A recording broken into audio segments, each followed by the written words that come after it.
At kabilang po sa mga nasugatan o nasaktan sa pag-atake sa Resorts World Manila ay ang ilang dayuhang parokyano at empleyado. Ang ilan sa kanila ay nagsitalunan mula sa gusali nang marinig nila ang putukan. Nakatutok si Victoria Tulad, exclusive. Dumadaing ng pananakit ng mga paa ang pasyenteng si Joran de la Cruz kaya dinala sa Pasay General Hospital. Tumalon daw siya mula sa second floor ng Resorts World Manila noong nagkaroon ng putukan at sunog pasado hating gabi. Ang sabi niya, siya yung last na nasa sunog.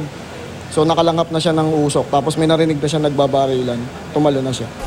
Nakausli naman ang buto sa kaliwang binti ng Chinese customer ng Resorts World nang dalhin sa San Juan de Dios Hospital. Tumalon din daw mula sa hindi patukoy na palapag. Ang lalaking Pinoy na kasama niya, inaalalayan naman ang kanyang braso. Dislocation po sa may bandang hita, tapos yung isa po, shoulder. Ilang foreigners din ang isinugod sa San Juan de Dios Hospital. Ayon sa isang Koreano na nagtatrabaho sa Resorts World, nakalanghap ng usok ang kanyang katrabaho. Si Marieta Cancino at mga kaanak, maayos na raw ang lagay kahit pa nakalanghap din ng usok. Naglalaro lang daw sila sa casino sa second floor nang biglang makarinig ng mga putukan. Di na raw niya nakita ang gunman dahil napadapa siya. After 15 minutes, paputok lang siya ng paputok. After 30 minutes, andyan na yung tear gas. Ayun, nagdilim na, wala na kami makitang ilaw. Paano niyo po nasabing tear gas? Kasi maitim yung kwan kasakap. Maitim yung usok tapos hindi kami makahinga. Halaka nga namin, mamamatay na kami Ayun, nagdasal na lang kami na nagdasal. Ang supervisor ng kasino na si Jun Mangosing na-dislocate ang buto sa balikat habang pababa mula sa 9th floor. Nakita raw niya ang gunman.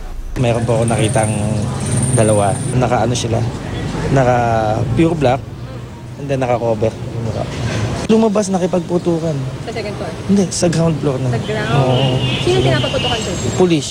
Minor injuries naman ang tinamo ng karamihan sa mga pasyente. Pero matinding trauma pa rin daw ang iniwan ng insidente sa kanila. Si Ian Marcos, 20 minuto raw na trap sa VIP room sa ikalawang palapag nang magsimulang mamaril ang gunman. Binasag lang yung window binasag yung window nung junket sa may labas. Yun na, yung cortina pinagduktong-duktong lang. Tumalon lang kami sa from second floor to ground floor. Ang pamangkin ni Liza, may mga sugat sa ulo at bali ang hita. Akala raw ay katapusan na niya. Yung bala, yung putok, kung saan-saan na nangyayari kasi covered na ng buong smoke yung air. Victoria Tulad, nakatutok, 24 oras.